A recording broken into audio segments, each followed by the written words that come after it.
Au nom du Père et du Fils et du Saint-Esprit, ainsi soit-il. Venez, Esprit Saint, remplissez le cœur de vos fidèles et allumez en eux le feu de votre amour. Envoyez votre Esprit, Seigneur, se fera une création nouvelle. Prions.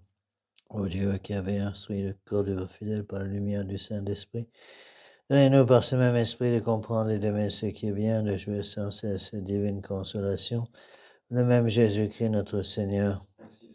Je vous salue Marie, pleine de grâce, le Seigneur est avec vous. Vous êtes bénie entre toutes les femmes, et Jésus, le fruit de vos entrailles, est béni. Sainte Marie, Mère de Dieu, priez pour nous pauvres pécheurs, maintenant et à l'heure de notre mort. Ainsi soit. Nos saints anges gardiens, Saint Pidis, Saint Joseph, Saint Thomas d'Aquin, du Père, du Fils et du Saint-Esprit, ainsi soit-il. Veuillez vous asseoir.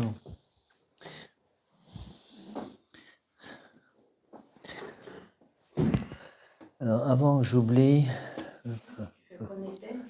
Non, ça va. Avant que j'oublie, donc semaine prochaine, il n'y a pas de cours parce que j'ai ma mission dans le nord de la France. Je fais tous les 2 mois. Donc le prochain cours aura lieu le mercredi 25 octobre, donc dans 15 jours. Et je vous donnerai un cours supplémentaire le samedi 4 novembre pour rattraper ce cours de la semaine prochaine pour que vous ayez tous toujours en moyenne un cours par semaine à étudier. Donc nous en sommes toujours dans cette encyclique tellement importante, notre charge apostolique 1910, Saint-Pie X, de condamnation du sillon. Donc ce que nous allons maintenant voir dans la dernière partie, je crois que c'est très important, c'est voir le lien qui existe entre ces condamnations du sillon et Vatican II. On va voir que, en fait, toutes les erreurs de Vatican II sont déjà véhiculées par avance par le sillon, donc en 1910. C'est pour ça qu'il faudrait arriver à trouver un autre terme que le terme de modernisme, parce que quand on utilise le terme modernisme, ipso facto, on pense à des choses modernes. C'est pas du tout des idées modernes. C'est les vieilles idées de la Renaissance qui ont été reprises par le protestantisme, reprises par la franc-maçonnerie, reprises par la Révolution française. Mais là, on voit très bien, je pense que c'est certainement un des passages les plus clairs, où on voit comment les mêmes causes provoquent toujours les mêmes erreurs, les mêmes effets. Rappelez-vous le principe de causalité. Il ne peut pas y avoir de fumée sans feu. De même, il ne peut pas y avoir d'erreur sans que les causes amènent à ces erreurs. Et c'est toujours les mêmes causes. Donc même si les erreurs sont différentes, en quelque sorte, on peut dire que le démon essaye de nous tromper, nous sans croire que les différentes erreurs viennent de différentes causes. En fait, ça vient toujours des mêmes causes. La cause générale est toute simple. La cause générale, c'est l'homme qui se prend pour le bon Dieu, c'est tout simple. Rappelez-vous les quatre causes de la Révolution. Je pense qu'il faut toujours en revenir à ça, parce que toutes ces erreurs que nous voyons ici, donc l'humanisme du XIVe siècle, le protestantisme du XVIe siècle, la maçonnerie du XVIIIe siècle, la Révolution française ou américaine du XVIIIe siècle, le Vatican II du XXe siècle, toutes ces erreurs viennent des mêmes causes, toujours les mêmes causes. Donc pour arriver à les comprendre, il faut surtout faire très attention, à mon avis, de ne pas vouloir séparer les causes. Parce qu'en séparant les causes, on essaie de noyer le poisson. Il faut toujours revenir aux mêmes causes. Parce que tant qu'on n'attaque pas les mêmes causes, ça ne sert absolument à rien d'essayer de lutter contre les effets si on ne lutte pas contre les mêmes causes. Rappelez-vous, donc, je pense qu'il y a plusieurs façons d'expliquer les choses, mais je crois que de repartir sur les 4 causes de la Révolution explique tout. Donc, cause finale, c'est quoi? Damnation des âmes. Cause efficiente. Le démon qui utilise des causes instrumentales. Cause matérielle? Non. Non. Orgueil? Ignorance? Curiosité. D'accord? Et cause formelle la plus importante, l'esprit démocratique. Liberté, égalité, fraternité. Et donc, quelles que soient les différentes erreurs qui viennent de ces causes, en fait, elles reviennent toutes à la même racine. Et ça, c'est fondamental à comprendre parce que si on n'attaque pas le cœur des erreurs, on perd son temps. Rappelez-vous ce que disait le pape Saint-Pie. Je vous lis là les derniers textes clés qu'on a vus ensemble. La doctrine catholique, dit ce pape Saint Pie X, 1910, donc, nous enseigne que la presse, que le premier devoir de la charité n'est pas dans la tolérance des convictions erronées, quelque sincères qu'elles soient, ni dans la différence théorique ou pratique pour l'erreur ou le vice, où nous voyons plonger nos frères, mais dans le zèle pour leur amélioration intellectuelle, morale, non moins que pour leur bien-être matériel. Il n'y a pas de vraie fraternité, dit Saint Pie X, en dehors de la charité chrétienne, qui, par amour pour Dieu et son Fils Jésus-Christ, notre Sauveur, embrasse tous les hommes pour les soulager tous et pour les amener tous à la même foi, au même bonheur du ciel. En séparant la fraternité de la charité chrétienne, ainsi entendu, la démocratie, loin d'être un progrès, constituerait un recul désastreux pour la civilisation. Dans ces habitudes démocratiques de liberté, d'égalité et de fraternité, les théories sur la cité idéale qui les inspirent, vous reconnaîtrez, vénérables frères, la cause secrète des manquements disciplinaires que vous avez dû si souvent reprocher au sillon. Le souffle de la Révolution a passé par là, et nous pouvons conclure que si les doctrines sociales du sillon sont erronées, son esprit est dangereux et son éducation funeste. Enfin, le dernier passage, ce qu'il y a erreur et danger à inféoder par un principe le catholicisme à une forme de gouvernement, erreur et danger qui sont d'autant plus grands lorsqu'on synthétise la religion avec un genre de démocratie dont les doctrines sont erronées. Et conclusion de Saint Pie X, on s'est arrêté là la dernière fois, qu'est-ce à dire sinon qu'il y a deux hommes dans le sionisme, l'individu qui est catholique, le sioniste, l'homme d'action qui est neutre. Ce qu'il faut comprendre, c'est que cette phrase est clé. Hein. Donc il y a deux hommes dans le sionisme, dit Saint Pie X, l'individu qui est catholique, l'homme d'action qui est neutre. Ça veut dire quoi? En privé, on est catholique, en public, on est neutre. En privé, on est catholique, en public, on laisse sa foi catholique à la porte, avec le mouchoir, on a la poche avec le mouchoir par-dessus. On retrouve ça chez beaucoup de nos fidèles superficiels. J'avais beaucoup ça quand j'étais dans la fraternité Saint-Pie X. Ces catholiques qui veulent être catholiques le dimanche de 10h à midi, et puis en dehors de ça, dans la semaine, ils vivent comme des païens. N'oubliez pas qu'on ne juge pas un catholique sur sa façon d'assister à sa messe ce dimanche. On juge un catholique sur sa façon de vivre pendant la semaine. Bon. De la même façon, je disais toujours quand j'étais aumônier dans les écoles, moi je vous ai dit, j'étais aumônier dans une école de filles, une école de dominicaine, et je disais toujours aux filles, aux grandes de première terminale, je me fiche complètement de la façon dont vous êtes habillés à l'école, parce que vous êtes toujours habillés correctement à l'école, puisque vous avez les sœurs sous le dos à longueur de journée. Ça ne veut absolument rien dire. Moi, ce qui m'intéresse, c'est comment vous comportez, comment vous habillez, comment vous réagissez dès que vous êtes toute seule, et sans l'autorité des sœurs derrière votre dos. Et je leur disais, le simple fait que vous ne soyez pas capable de rester plus de 5 minutes sans l'autorité des sœurs, sans retomber immédiatement dans les habitudes mondaines, prouve que vous n'avez rien compris. Donc vous êtes une révolutionnaire. Et c'est la même chose pour nous, hein. C'est pas quelque chose à dire simplement pour les sœurs, pour nous, pour les jeunes filles dans l'école de sœurs, de religieuses dominicaines, c'est pareil pour nous. Encore une fois, si nos jeunes ne sont pas capables, dans la vie de tous les jours, de vivre les conséquences de leur foi, il y a quelque chose qui ne va pas. Vous voyez? C'est pour ça que il faut apprendre à juger aussi sur les extérieurs. On ne juge pas que sur les extérieurs. Les intérieurs, on ne peut pas les juger. On peut pas, c'est ça qu'il faut absolument arriver à comprendre. On ne peut pas juger les intentions. Qui peut juger les intentions? Dieu seul. Qui connaît les intentions? Qui connaît l'intérieur d'une âme? Moi, je ne la connais pas. Donc, nous, on était obligés de juger sur les extérieurs. Ça veut dire, mais les extérieurs, ça ne veut pas dire grand-chose. Les extérieurs, ça ne dit pas tout. Mais la seule façon d'arriver à deviner ce qu'il peut y avoir à l'intérieur d'une âme, c'est de juger sur l'extérieur. Dieu seul peut juger sur l'intérieur. C'est pour ça que les intentions, quand quelqu'un me dit, oui, il y a eu des bêtises qui ont été dites, des choses terribles qui ont été faites, mais certainement qu'il avait une bonne intention. J'ignore complètement l'intention de la personne. Et encore une fois, faire attention à ces termes qui sont très dangereux. Son intention était bonne. Je me fiche complètement de l'intention de la personne. On ne juge pas l'intention, encore une fois. On dit, rappelez-vous la formule, l'enfer est pavé de bonnes intentions. Vous pouvez avoir la meilleure intention du monde, mais si vos principes sont faux, même si vous avez les meilleures intentions du monde, vous restez un assassin des âmes. D'accord? Revoyons ce texte.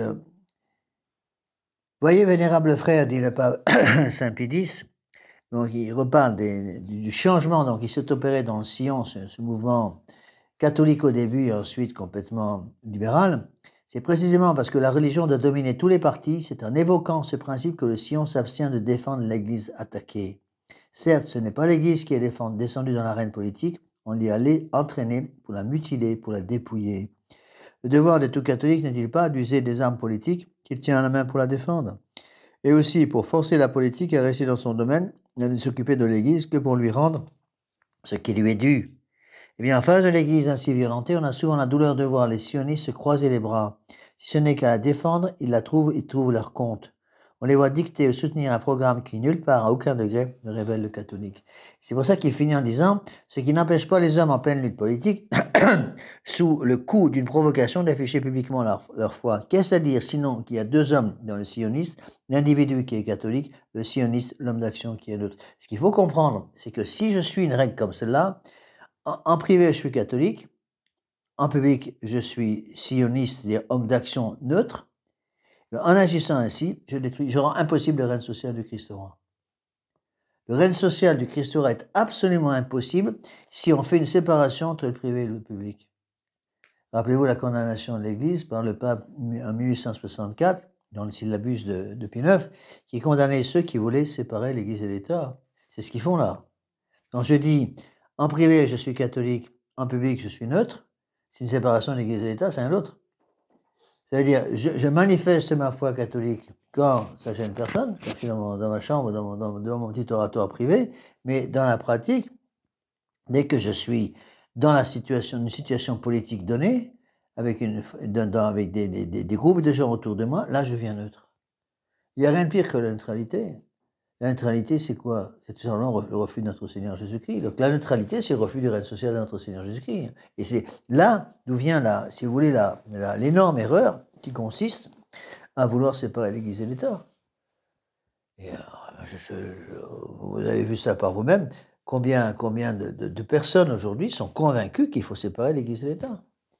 Alors que si on se sépare l'Église et l'État, je rends le règne social de notre Seigneur Jésus-Christ impossible. Si je rends le règne social de notre Seigneur Jésus-Christ impossible, ça veut dire quoi? Ça veut dire que dans la pratique, les gens ne peuvent plus vivre, ne peuvent plus se mouvoir dans le bien dans la société. Rappelez-vous la définition de l'an 13. Définition de la liberté, la possibilité, le pouvoir de se mouvoir dans le bien. Et le règne de notre Seigneur Jésus-Christ est possible quand les gens peuvent se mouvoir dans le bien. On ne va pas obliger les gens à se mouvoir dans le bien. Vous ne pouvez pas être avec un canon de revolver derrière les gens pour les obliger à se mouvoir dans le bien. Il faut que les gens puissent le faire. Et qu'est-ce que fait la Révolution? La Révolution essaie de rendre la vie tellement impossible à Dieu sur la terre et aux catholiques sur la terre qu'ils ne peuvent plus se mouvoir dans le bien. C'est ce que disaient les francs-maçons. Rappelez-vous, je vous ai déjà cité cette phrase très souvent. Les francs-maçons qui disaient, déjà au 19e, rendons la vie tellement impossible que les gens, les catholiques, soient obligés de respirer le vice par tous les pores de leur peau. Et c'est exactement ce qui se passe aujourd'hui.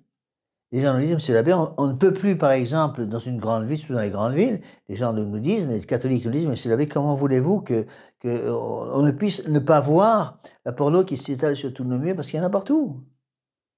C'est pratiquement impossible. Et qu'est-ce que fait le démon? On voit très bien que le démon étale toutes ces choses partout, pour que les jeunes ne puissent plus ne pas les voir.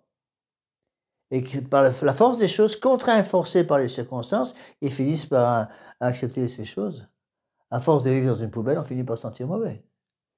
Et donc, si je commence à sentir mauvais, bien évidemment, après, le démon s'y retrouve. Vous allez me dire, mais il y a des gens qui arrivent à passer à travers les gouttes. C'est vrai, mais c'est très rare. C'est très rare. J'en ai connu quelques-uns, mais c'est extrêmement rare. Donc, bien se rappeler cette phrase qui, à mon avis, est clé. Pour le sioniste, il y a donc deux hommes, l'individu privé qui est catholique, le sioniste qui est neutre. Oui. Et ça, on retrouve ça, malheureusement, même chez les gens catholiques, qui ne veulent pas qui considèrent que la foi catholique est exclusivement du domaine privé. Donc, on prie en privé. La messe doit être privée. Tous les offices doivent être privés. Ce qui se passe à l'intérieur de l'Église doit être complètement séparé du domaine public. Le domaine public, c'est quoi? C'est le domaine politique. Et donc, en gros, ces gens-là agissent comme si Dieu existait dans le privé, mais pas en public. Donc, Dieu n'existe pas dans la société. Si Dieu n'existait pas dans la société, il n'a rien à dire dans la société, donc on n'a pas besoin du règne social de notre Seigneur Jésus-Christ. Vous y faites aucune illusion, on est là au cœur du problème. Hein. Le cœur du problème, il est là parce que Mais si, encore une fois, si le règne social de notre Seigneur Jésus-Christ n'est plus possible, à ce moment-là, c'est plus possible pour les âmes de sauver, les gens de sauver leurs âmes. Voyez. Il fut un temps, dit Saint Pédis, où le sillon, comme tel, était formellement catholique. C'est ce qu'il appelait le petit sillon tout à fait au début. En fait, de force morale, il n'en connaissait qu'une, la force catholique. Il allait proclamer que la démocratie serait catholique ou qu'elle ne serait pas. Saint Pédis va aller jusqu'à dire, il n'y a pas un choix entre deux civilisations, une civilisation catholique et une civilisation protestante. Il y a un choix entre soit une civilisation catholique ou pas de civilisation du tout. Un moment vint où il se ravisa. Il laissa à chacun sa religion et sa philosophie. Il cessa lui-même de se qualifier de catholique, et la formule de la démocratie sera catholique, il substitue à une autre, la démocratie ne sera pas anti-catholique. Pas plus d'ailleurs qu'elle sera anti-juive ou anti-bouddhiste. Si je dis la démocratie sera catholique, les choses sont claires. Donc, si la démocratie est catholique, on ne peut pas à ce moment-là, en tant que catholique, dire que la vérité dépend du nombre, parce que c'est une contradiction. Par contre, si je dis la démocratie ne sera pas anti-catholique, j'ouvre la porte à tous les excès, parce qu'il n'y a plus de moyen de freiner tout ça, d'accord? Ce fut l'époque du plus grand sillon. Donc, le plus grand sillon introduit cette idée, si vous voulez, que le nombre doit déterminer la vérité. On appelle donc, à ce moment-là, le sillon le grand sillon. On appelle la construction de la cité finir tous les ouvriers de toutes les religions, de toutes les sectes. On leur demande que d'embrasser le même idéal social, de respecter toutes les croyances et d'apporter un certain appoint de force morale. C'est-à-dire qu'on veut bien d'un catholique dans une société, on veut bien d'un catholique dans une réunion, à condition qu'il garde le catholicisme dans sa poche et le mouchoir par-dessus. C'est eux qui n'en parlent pas. Et c'est exactement ce qui se passe. On le voit très bien, par exemple, dans les réunions d'assises. La réunion d'assises et toutes ces réunions d'aujourd'hui, où il y a des espèces de réunions écuméniques où toutes les religions se retrouvent, qu'est-ce qu'on demande à toutes ces religions? Que chacun reste dans son précaré, que chacun reste dans son coin. Et surtout, ne cherchez pas à avoir de l'influence sur l'autre. Donc, si vous pouvez accepter des principes pareils, que si vous êtes convaincu que votre religion purement humaine ne vaut rien. À partir du moment où vous êtes convaincu que votre religion est divine, vous n'avez pas le droit de faire ça. On n'a pas le droit, si on est convaincu que notre Seigneur Jésus-Christ est Dieu, et qu'il n'y a qu'un seul Dieu, et qu'hors de ce Dieu unique, il n'y a pas de salut, on n'a pas le droit à ce moment de se taire. Sinon, c'est exactement ce qui se passe aujourd'hui.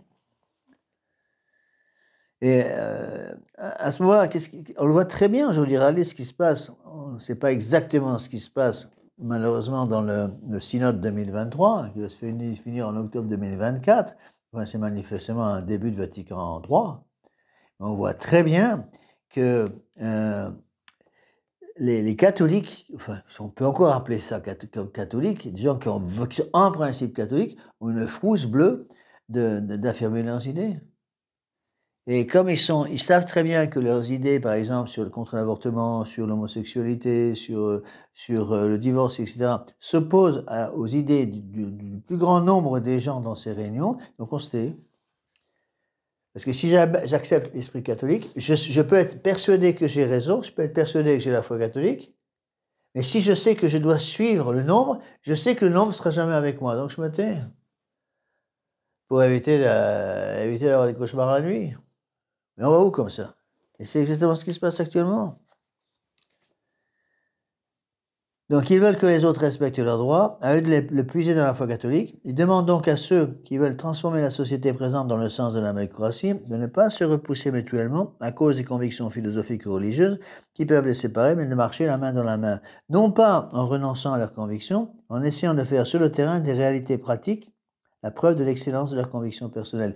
Et en gros, on met sa foi dans la poche. On met sa foi dans la poche, et donc ça permet à ce moment-là d'arriver à avoir une vie commune. Quand vous êtes en réunion avec 25 religions différentes, comment voulez-vous vous entendre si on n'est pas d'accord sur l'essentiel? C'est impossible. La seule solution, c'est pas parler sur les sujets qui fâchent. Et ça, c'est valable pour tout. Mais la préparation au mariage, on parle tout le temps. Encore une fois, si deux jeunes se préparent au mariage, qui n'ont jamais une seule dispute pendant toute la préparation au mariage, c'est qu'ils n'ont jamais parlé des sujets qui fâchent. Alors, est-ce que des jeunes qui se préparent au mariage peuvent dire triomphalement, Monsieur l'abbé, on s'est rencontrés pendant une semaine, on s'est vus tous les jours, et puis on n'a pas eu une seule dispute. Quand même, on est vraiment prêt pour le mariage parce qu'on n'a pas eu de dispute. La question est la même, est-ce que vous avez parlé des sujets qui fâchent? Ben non, parce que si on parle des sujets qui fâchent, on va se disputer. Donc on a décidé de ne pas se disputer, donc on ne parle pas des sujets qui fâchent. C'est ce qui se passe actuellement dans le synode 2023. On ne parle jamais des sujets qui fâchent, alors la suivante, tout le monde va bien. En plus de ça, qu'est-ce qui se passe? On le voit très bien, après les fuites qui arrivent de ces groupes de pression, de ces lobbies à l'intérieur de ce synode 23, on voit très bien qu'est-ce qui se passe, c'est que de plus en plus, c'est les lobbies c'est les laïcs qui commencent à tout diriger. Les laïcs qui commencent à tout diriger, et on voit très bien que les évêques et les cardinaux ont peur de manifester leur foi. Il y a quoi? Il y a 5 cardinaux et 6 cardinaux qui ont vaguement, je dis bien vaguement, fait un rappel de la doctrine traditionnelle de l'Église sur certains points. Mais ils ne peuvent rien faire, parce qu'ils sont prisonniers de leur propre piège. Quel est leur piège? Rappelez-vous ce que disait Saint Pédis. Le piège, c'est les habitudes démocratiques. Les habitudes démocratiques, c'est quoi? Non. Je sais que j'ai raison, je sais que la foi catholique est la bonne, je sais que notre Seigneur Jésus-Christ, l'Église catholique, a enseigné la vérité pendant des siècles et des siècles, mais vous comprenez, les habitudes démocratiques font que maintenant, on doit se soumettre au nom, donc on est obligé de se taire.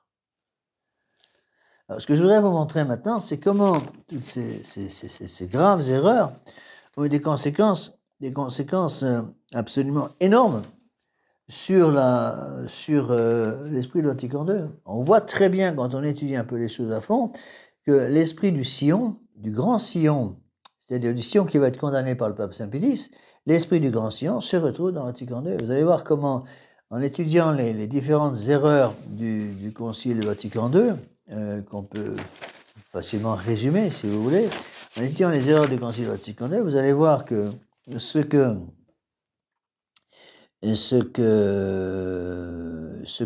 dit le Concile Vatican II, c'est tout simplement une reprise du Sion de Marc Sangnier et donc du modernisme déjà condamné par Saint Pédis. N'oubliez pas que Sion a été condamné après les grandes condamnations de 1907.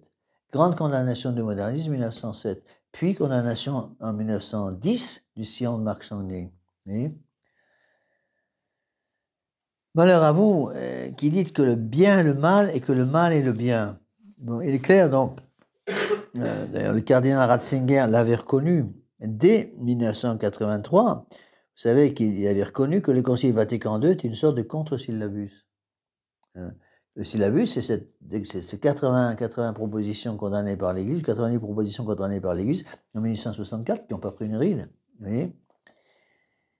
Il est clair donc que ce concile se constitue en une anti-église, c'est-à-dire l'antithèse de l'Église catholique, posant les bases d'une religion nouvelle destinée principalement à exalter la personne humaine. Si Dieu s'est fait homme, le concile a voulu faire de l'homme un nouveau Dieu. C'est exactement ça.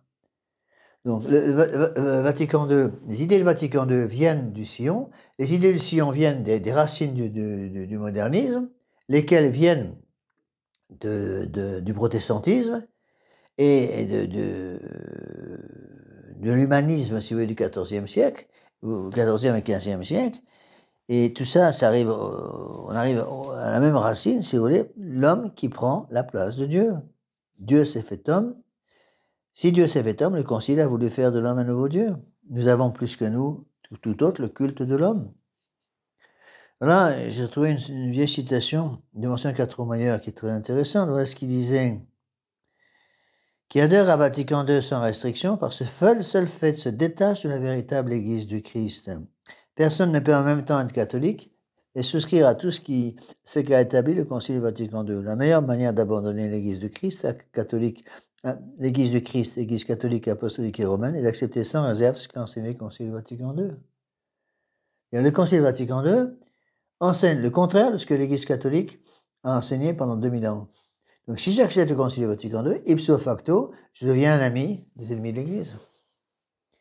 Si je deviens un ami des ennemis de l'Église, est-ce que je peux devenir un ami des ennemis de l'Église sans devenir un ennemi de l'Église catholique? C'est impossible. Donc, si je deviens un ami des ennemis de l'Église catholique, je deviens ennemi de l'Église catholique, donc ennemi de Dieu. Vous voyez? Encore une fois, il faut faire très attention à ne pas chercher à réagir avec le cœur. Ah, mais je reste catholique de cœur. Oui, vous êtes catholique de cœur, mais dans la pratique, vous n'arrêtez pas de vous battre pour les ennemis de l'Église. Vous voyez? Alors, Donc, Monseigneur Lefebvre nous disait, avec raison, c'est donc bien sur l'adhésion ou le refus du concile dans sa totalité que se situe aujourd'hui la vraie ligne de fracture entre catholiques. Donc, il faut comprendre que toutes les absurdités théologiques actuelles sont déjà contenues dans le concile. Or, les idées du concile viennent des idées du Sion. D'accord? Donc, il faut conclure, toutes les absurdités théologiques actuelles sont déjà contenues dans le Sion. Sion 1910, condamné par l'Église, Vatican II 1962-65, on arrive à toutes les inepties d'aujourd'hui. Peu de gens arrivent à comprendre que, par exemple, les inepties de l'anticulture woke viennent directement du Vatican II. C'est Vatican II. C'est la conclusion logique de Vatican II. Si vous dites chacun a droit à sa liberté de conscience, chacun a droit de suivre sa propre conscience, ça veut dire quoi? Ça veut dire que personne n'est obligé de suivre la conscience divine. Il peut remplacer la conscience divine qui nous a donné les 10 commandements par une conscience personnelle qui a changé la loi des 10 commandements qui en donne d'autres.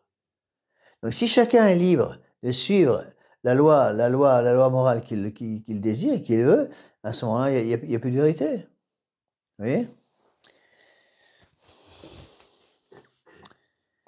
Donc, il faut, ça c'est très important à comprendre. Beaucoup de gens me disent, mais monsieur l'abbé, ce que vous dites est vrai, cependant, tout n'est pas mauvais dans le Vatican II. On entend ça tout le temps. Tout n'est pas mauvais dans le Vatican II. C'est vrai, vous pouvez trouver un bon texte dans le Vatican II, vous pourrez trouver dans le Vatican II un texte qui dit qu'il y a 3 personnes dans la Sainte Trinité. S'il y a un texte dans le Vatican II qui dit qu'il y a 3 personnes dans la Sainte Trinité, je suis d'accord. Mais, rappelez-vous l'histoire de la pomme. Qu'est-ce qui est dangereux? Quelque chose qui s'apparente au bien, qui se présente comme quelque chose de bon, donc on met quelques bons petits trucs pour faire passer la pilule, ou quelque chose qui est objectivement, de façon évidente, complètement mauvais. Donc c'est le danger du Vatican II. Le Vatican II va mêler du bon et du mauvais, c'est ce que va expliquer après, on verra ça plus tard avec Saint-Pédis. Saint-Pédis dit, prenez une page moderniste, c'est complètement catholique, vous tournez la page, il dit le contraire. Oui, et ce qu'il faut comprendre, c'est qu'à partir du moment où je mets mon doigt dans un système comme ça, déjà, je suis mort. Rappelez-vous, c'est un exemple, les gens n'aiment pas que je donne cet exemple, mais c'est pour moi très, très important de comprendre ça. On le voit très bien en matière politique. Est-ce que j'ai le droit de mettre en jeu des choses qu'on n'a pas le droit de mettre en jeu? Bon, l'exemple que je vous ai souvent donné, je redonne parce qu'à mon avis, il est capital. Est-ce qu'on a le droit de faire une élection, de savoir si oui ou non on accepte l'avortement dans un pays? Le simple fait, n'oubliez pas, parce que je vous l'ai déjà expliqué ça souvent, mais il y a peu de nos fidèles qui le comprennent et c'est bien dommage. Le simple fait que je mette aux voix quelque chose qui ne peut pas se mettre aux voix, c'est déjà un crime. Et oui, c'est un crime de libéralisme, entre autres. C'est exactement ça. C'est-à-dire qu'à partir du moment où je dis on va voter pour ou contre l'assassinat des enfants, on n'a pas le droit de voter pour l'assassinat des enfants parce que c'est quelque chose de mauvais en tant que tel. On n'a pas le droit de faire une élection, on n'a pas le droit de faire de discuter si on va accepter quelque chose qui est en soi immoral. L'avortement est immoral, point barre. Donc ça ne se discute même pas. Donc vous n'avez même pas le droit de rentrer dans le jeu de vos adversaires. Et l'adversaire, qu'est-ce qu'il veut? Que vous rentriez dans son jeu, c'est tout. Après, il bricole. Donc, pour l'adversaire, que vous votiez pour ou contre l'avortement, c'est contre vous. C'est pareil. Que vous ayez voté pour ou contre, vous avez mis le doigt dans quelque chose dans lequel vous n'avez pas le droit de mettre le doigt. C'est tout ce que veut l'adversaire. L'adversaire a déjà compris. Ce gars-là accepte de reconnaître que l'avortement est discutable. On peut discuter l'avortement, savoir si on l'accepte ou on l'accepte pas. L'avortement n'est pas discutable, justement. Est-ce que c'est un péché de dire que l'avortement est discutable? Oui. On n'a pas le droit de dire que l'avortement est discutable. Donc, si vous mettez l'avortement aux voix, vous acceptez déjà de reconnaître que l'avortement peut être discutable. Donc, on peut avoir, moralement parlant, des positions en faveur de l'avortement. Et que de toute façon, pour arriver à s'entendre, on va s'entendre sur le nombre, donc on va essayer d'avoir plus de monde qui est contre l'avortement pour éviter l'avortement. Mais c'est pas comme ça que ça marche. Je me fiche épertinemment de savoir quel est le pourcentage des Français qui sont contre l'avortement. Je ne suis pas contre l'avortement parce que 50% des Français est contre l'avortement ou plus. On est contre l'avortement parce que Dieu a dit tu ne tueras pas, point barre. Oui, je pense que c'est fondamental à comprendre. Et c'est ça le système démocratique. Et quand Saint-Pédis, justement, condamne le système démocratique, c'est pas pour rien. Rappelez-vous que c'est le système qui condamne lui-même. Dans ses habitudes démocratiques, vous reconnaîtrez la cause secrète des manquements disciplinaires que vous avez souvent dû reprocher au Sillon. C'est pour ça que la condamnation du Sillon, notre charge apostolique, est en fait une lettre apostolique qui condamne, pas simplement le Sillon, qui condamne la démocratie. Moi, j'aime à dire que la condamnation de notre charge apostolique, c'est la grande encyclique de condamnation de la démocratie. Est-ce que la démocratie condamne? Vous allez dire, même M. l'abbé, quelle est l'objection? L'objection, M. l'abbé Saint-Pédis a dit que chaque pays avait le droit d'établir un système politique de son cru, à condition de ne pas avoir des choses qui vont contre la loi naturelle. Si le système politique que vous avez institué est intrinsèquement pervers, vous n'avez même pas le droit de mettre le doigt dedans. D'accord? Eh bien, c'est pareil pour tout. Certes, l'Église laisse une certaine latitude entre la monarchie, l'aristocratie et la démocratie, mais la démocratie ne peut être utilisée que dans des endroits extrêmement, dans des terrains extrêmement limités, dans lesquels la foi non catholique, si vous voulez, ne peut absolument pas s'immiscer. J'ai donné l'exemple, je crois, plusieurs fois, de l'élection de la maire dans un petit village. L'élection de la maire dans un petit village. L'Église, par exemple, autorise une certaine démocratie, par exemple, dans l'élection du pape. L'élection du pape. Est-ce que strictement parlant, c'est une démocratie? Les cardinaux, c'est pas tout le monde qui vote. C'est les cardinaux. Donc en fait, est-ce que l'élection du pape, c'est une démocratie? Non, c'est une aristocratie, parce que c'est une élite. Les cardinaux seuls peuvent voter. Celui qui n'est pas cardinal ne peut pas voter. Et oui, c'est ça qu'il faut, qu'il faut arriver à comprendre. Et en fait, quand vous analysez un peu les choses à fond, vous allez vite comprendre que l'Église catholique est fondée comme une monarchie absolue. Monarchie absolue. Et c'est exactement ce qui se passe actuellement. Donc, ce que je vais faire, je vais reprendre très rapidement les grandes erreurs de Vatican II. On ne peut pas tout couvrir parce qu'il faudrait des heures et des heures. Et vous montrer comment ces erreurs de Vatican II se retrouvent déjà dans le sillon. Comme le sillon vient avant, 1910, donc c'est le sillon qui amène au Vatican II, pas l'inverse. Première erreur de Vatican II, sur l'unicité de l'Église. Bon, l'unicité de l'Église, bon, c'est la Constitution Lumen Gentium de Vatican II, dans laquelle il est précisé que l'Église du Christ subsiste dans l'Église catholique. On dit, Vatican II enseigne que l'Église du Christ subsiste dans l'Église catholique. Si je dis l'Église du Christ subsiste dans l'Église catholique, ça veut dire quoi? Ça veut dire que l'Église catholique est un ensemble plus grand que l'Église du Christ. Or, quel est l'enseignement de l'Église? L'enseignement de l'Église, c'est de dire que l'Église du Christ et l'Église catholique sont une seule et même chose. Le Concile Vatican II fait la distinction entre l'Église du Christ et l'Église catholique en disant que l'Église du Christ est une partie de l'Église catholique. C'est faux. L'Église du Christ, c'est l'Église catholique. On ne peut pas faire de distinction. Vous voyez? Donc, cette affirmation invraisemblable aux conséquences économiques redoutables est reprise telle quelle dans le nouveau code de droit canonique, au canon 204. Hein?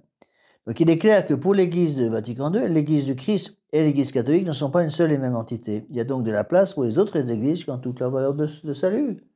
Et donc, c'est pour ça que l'Église catholique de Vatican II, plus exactement, qui n'est plus l'Église catholique, l'Église de Vatican II veut une espèce de grand sac dans lequel il y a la place pour toutes les églises. Et rappelez-vous les textes de condamnation de Saint-Pédis, du Sillon, où le catholique qui rentre dans les réunions du Sillon laisse son catholicisme à la porte parce qu'il va devoir parler avec des gens qui ne sont pas catholiques. Donc c'est exactement ça. C'est-à-dire que le sionisme a de la place pour l'Église catholique, à condition que l'Église catholique se taise et reste à la porte et garde sa foi à la porte de la réunion, surtout pas dans la réunion. Vous voyez?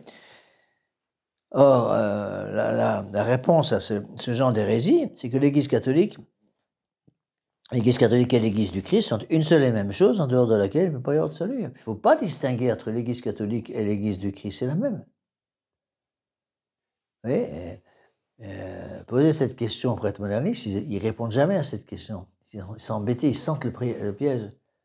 Je leur posais la question, est-ce que l'Église du Christ et l'Église catholique sont une seule et même chose?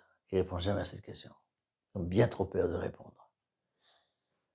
Et alors que quelqu'un qui a la foi catholique, vous lui posez la question, est-ce que l'Église catholique et l'Église du Christ sont une seule et même chose? La réponse est oui. Oui, mais Vatican II enseigne le contraire. Lumen Gentium, l'Église du Christ subsiste dans l'Église catholique. Si je mets l'Église catholique subsiste dans l'Église du Christ, pardon, subsiste dans l'Église catholique, donc il y a autre chose que l'Église du Christ dans l'Église catholique. Et c'est quoi cette autre chose? Et comme la conclusion, elle n'est pas dite, mais elle est là. Quelle est la conclusion derrière? Il y a des valeurs de salut dans toutes les religions. C'est ça que ça veut dire. Mais ils ne le disent pas.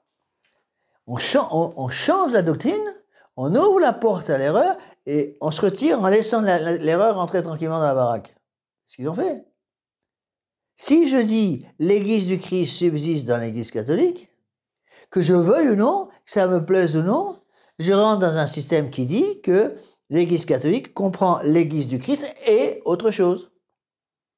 Toute la question de savoir quelle est cette autre chose.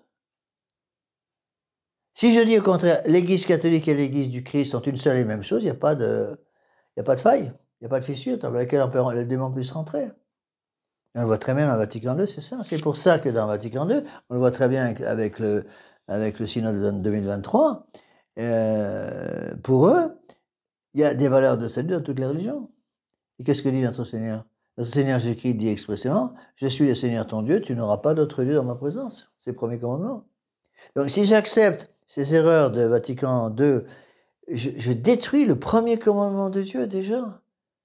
Parce que je suis obligé de reconnaître qu'il y a des valeurs de salut dans toutes les religions. Et ça, c'est déjà le sillon, je ne vais pas répéter tout parce que j'ai déjà expliqué.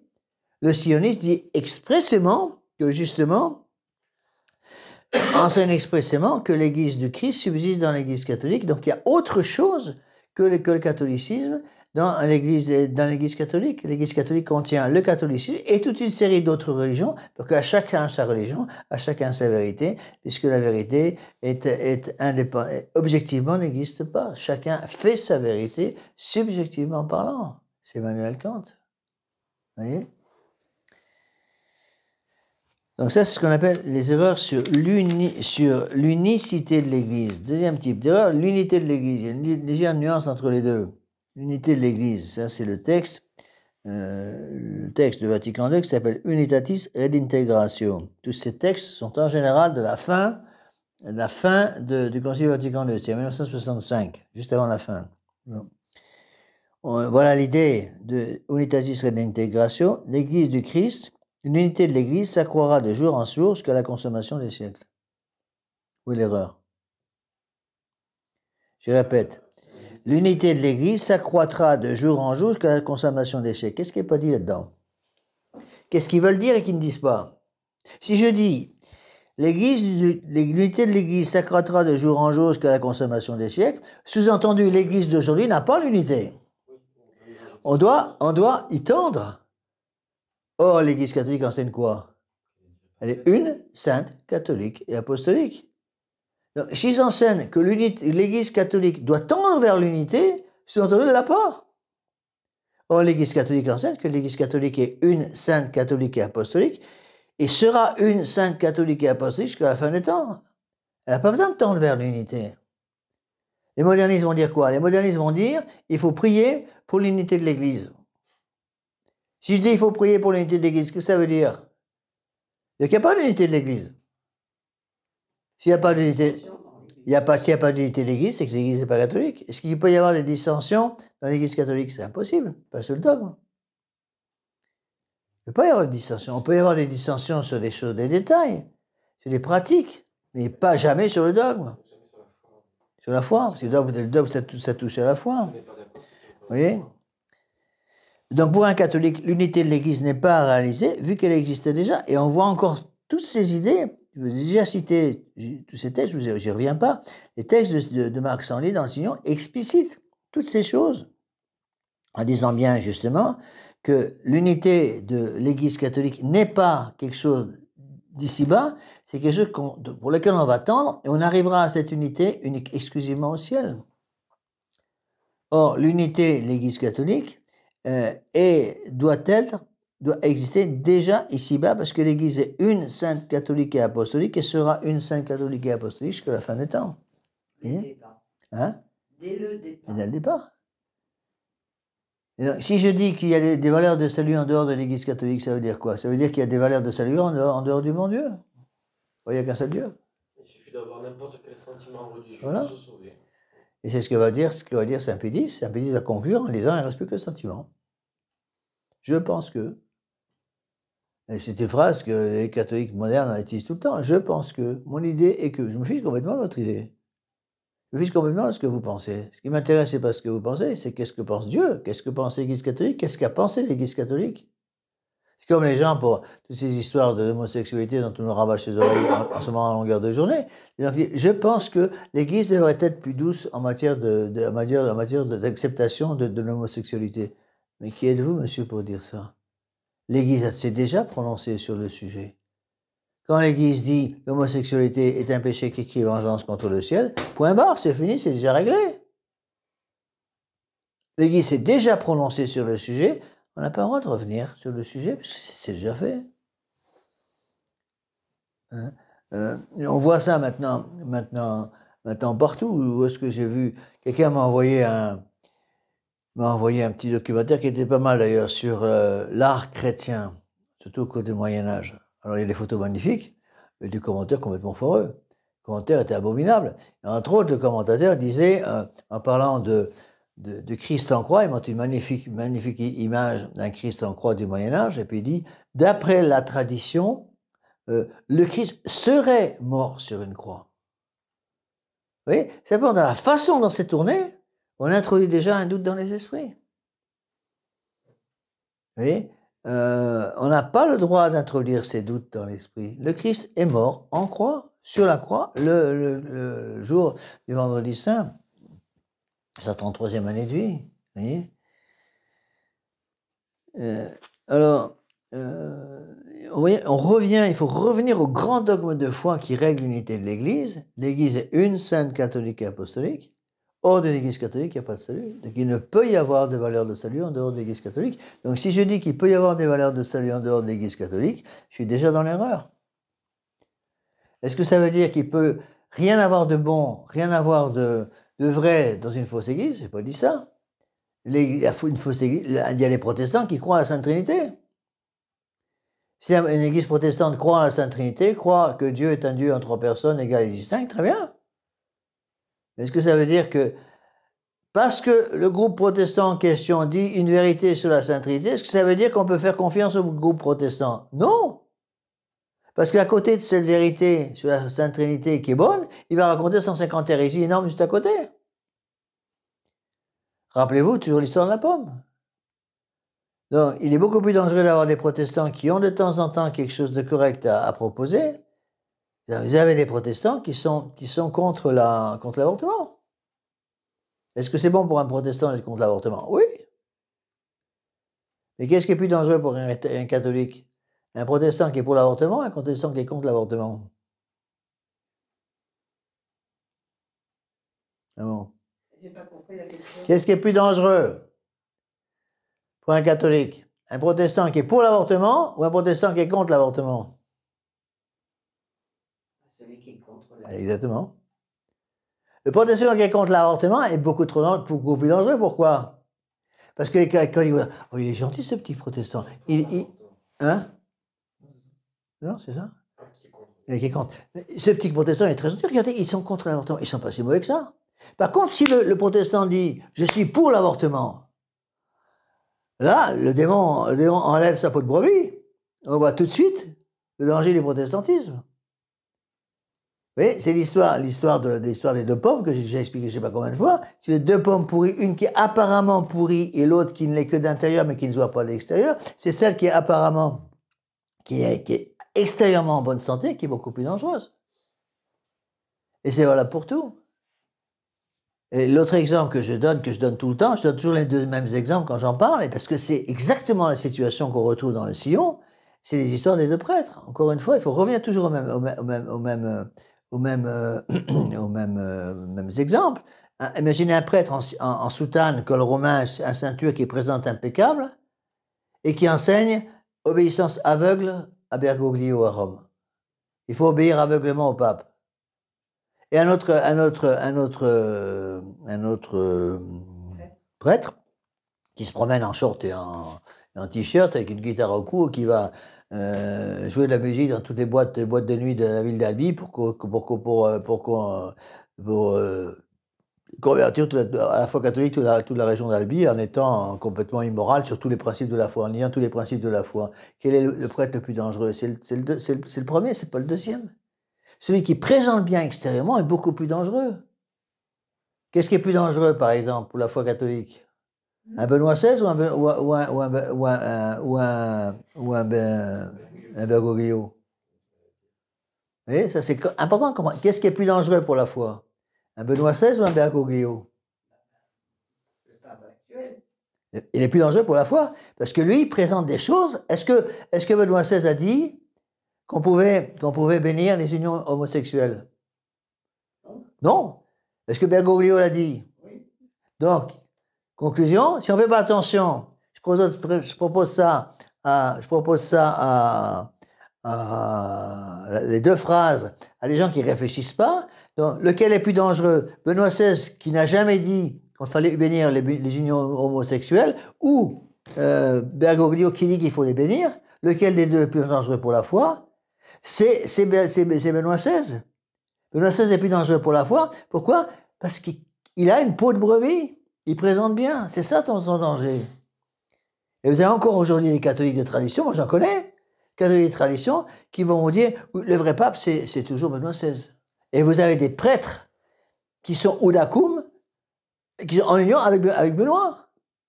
Le pape Benoît XVI, alors que le pape Benoît XVI, le Ratzinger, plus exactement, officiellement, n'est même plus pape. Mais des gens se rattrapent aux branches en disant oui, mais lui, il était plus traditionnel. Ce qu'il faut comprendre, c'est qu'il est beaucoup plus dangereux de cacher sa foi sous une carapace de bonnes choses que d'affirmer les erreurs de la foi ouvertement. Encore un autre exemple qu'on peut prendre, je prends toujours ces mêmes exemples parce que ça aide les gens à comprendre. Qu'est-ce qui est plus dangereux? Une tarte aux pommes avec 95% d'arsenic ou une tarte aux pommes avec 1% d'arsenic? Qu'est-ce qui est plus dangereux? Ils sont dangereux tous les deux. Laquelle est plus dangereux en fait? Je vous présente deux tartes aux pommes. Une tarte aux pommes avec 95% d'arsenic qui sent l'arsenic à 3 km. Et une tarte aux pommes qui sent la rose, parce qu'il n'y a qu'un % d'arsenic, suffisamment pour vous tuer, mais il n'y a qu'un %. Qu'est-ce qui est plus dangereux? Ben également. La première, tout le monde peut voir, mais ça sent l'arsenic à plein nez, c'est plein de poison, votre machin, j'ai pas mangé ça. La deuxième est cachée sous l'odeur de rose, et on se rend plus compte qu'il y a 1% d'arsenic. Pour ça, moi, je crains beaucoup plus, si vous voulez, quelqu'un comme Ratzinger, Benoît XVI, que quelqu'un comme Bergoglio, parce que Bergoglio cherche même plus maintenant à se cacher, qu'au moins il est en train d'ouvrir les yeux à pas mal de gens. Vous voyez? Alors, on continue dans ces erreurs de Vatican II. Dans première erreur de Vatican II, on a déjà vu l'unité de l'Église. Bon, c'est la phrase Lumen Gentium, l'Église du Christ subsiste dans l'Église catholique, donc ça veut dire que l'Église catholique comprend l'Église du Christ plus autre chose. Hérétique. Hérésie. Deuxième erreur, l'unicité de l'Église. L'unité de l'Église s'accroîtra de jour en jour jusqu'à la consommation des siècles. C'est unitatis redintegratio. Bon. Et Vatican II. Donc, si l'unité de l'Église doit s'accroître, c'est qu'elle n'est pas déjà là. Or, l'Église catholique est déjà une. C'est pareil pour les 4 notes de l'Église. L'Église n'est pas seulement une, mais aussi sainte, catholique et apostolique. L'Église catholique est déjà catholique aujourd'hui. L'Église catholique est déjà apostolique aujourd'hui. Elle ne peut pas être, plus ou moins, elle ne peut pas continuer de progresser. On ne peut pas dire que l'Église doit lutter pour retrouver son unité perdue, parce que si l'Église a perdu son unité, c'est qu'elle n'est pas l'Église du Christ, pardi. Est-ce qu'il est possible pour l'Église du Christ de perdre son unité? Non, puisque la note d'unité, c'est une note indéfectible de l'Église. L'Église catholique est une sainte catholique et apostolique et sera une sainte catholique et apostolique jusqu'à la fin des temps. On ne peut donc pas avoir d'Église catholique qui ne soit pas une sainte catholique et apostolique. Donc, si je parle d'une Église en prétendant qu'elle est l'Église catholique et que je dis que cette Église n'est pas une, en fait, on ne parle pas de la même Église. Vous voyez? L'Église catholique n'a pas à s'adapter au monde moderne. C'est le monde moderne qui veut s'adapter à l'Église. Troisième erreur.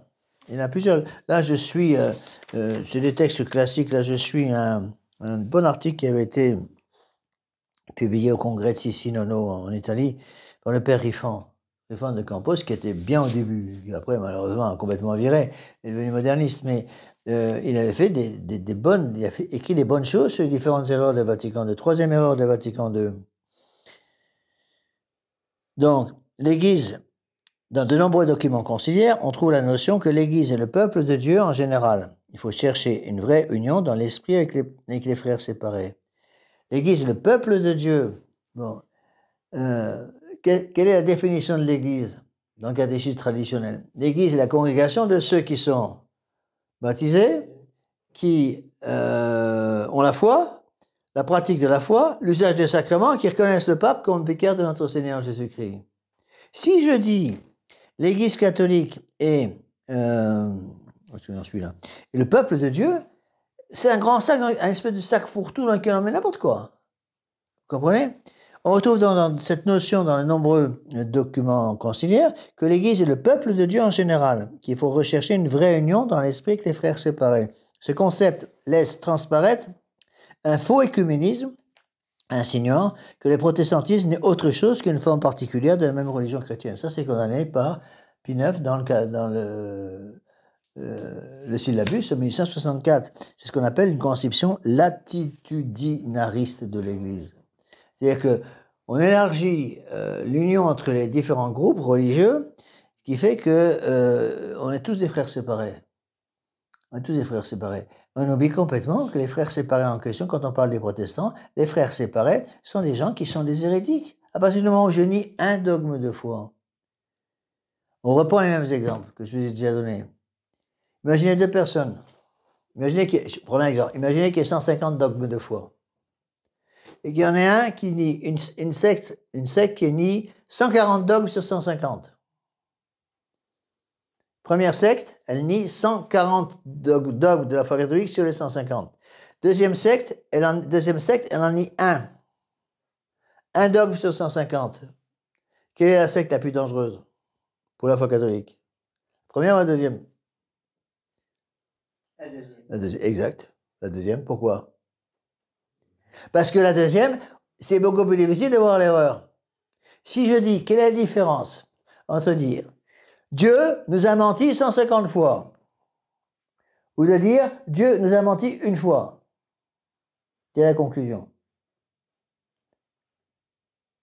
voyez la différence? Si je dis Dieu nous a menti aux catholiques 150 fois ou 140 fois, pour reprendre le même exemple, Dieu s'est trompé dans l'enseignement qu'il nous a donné 140 fois sur 150. Ou de dire, Dieu s'est trompé une fois sur 150.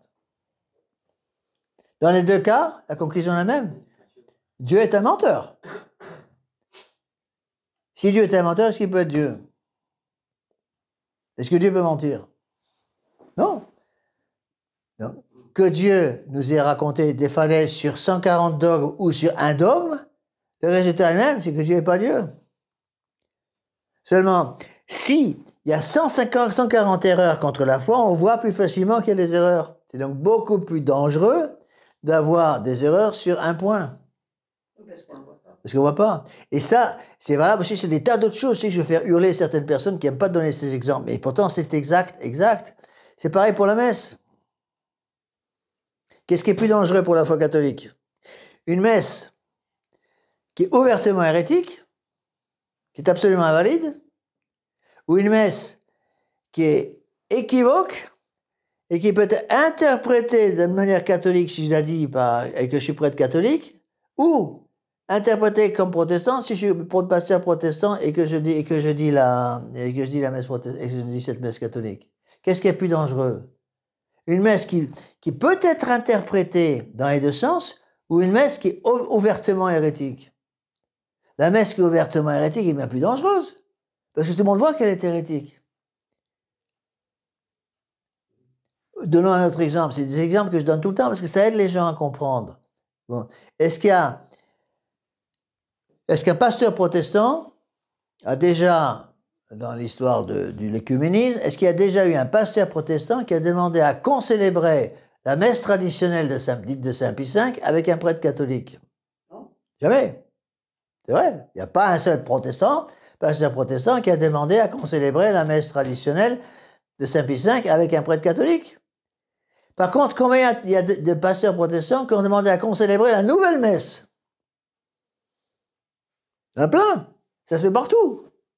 Dans le monde entier, vous avez des concélébrations tout le temps, y compris en France, entre les pasteurs protestants, les pasteurs catholiques. Ça prouve quoi? Ça prouve qu'il y a bien une différence substantielle entre la messe catholique et la messe traditionnelle et la messe nouvelle. Puisqu'un protestant ne peut pas concélébrer une messe traditionnelle, c'est qu'il y a dans la messe traditionnelle quelque chose qu'un protestant ne peut pas accepter et qui n'est pas dans la messe nouvelle, puisque le ministre protestant peut concélébrer avec l'Église protestante, avec l'Église catholique, avec la nouvelle messe. Et oui, c'est un peu compliqué tout ça, mais vous savez, il ne faut pas oublier que le démon est un malin. Hein? Le démon est un malin. Le démon, pour arriver à ce qu'il veut obtenir, est capable d'utiliser une peau de brebis. Il faut se dire qu'il ne faut surtout pas juger sur les apparences. En gros, on dit ça avec une formule un peu philosophique, en disant il faut apprendre aux gens à passer du paraître à l'être. Les gens jugent sur le paraître, jugent sur l'extérieur. C'est pour ça que la philosophie de l'homme moderne, c'est quoi?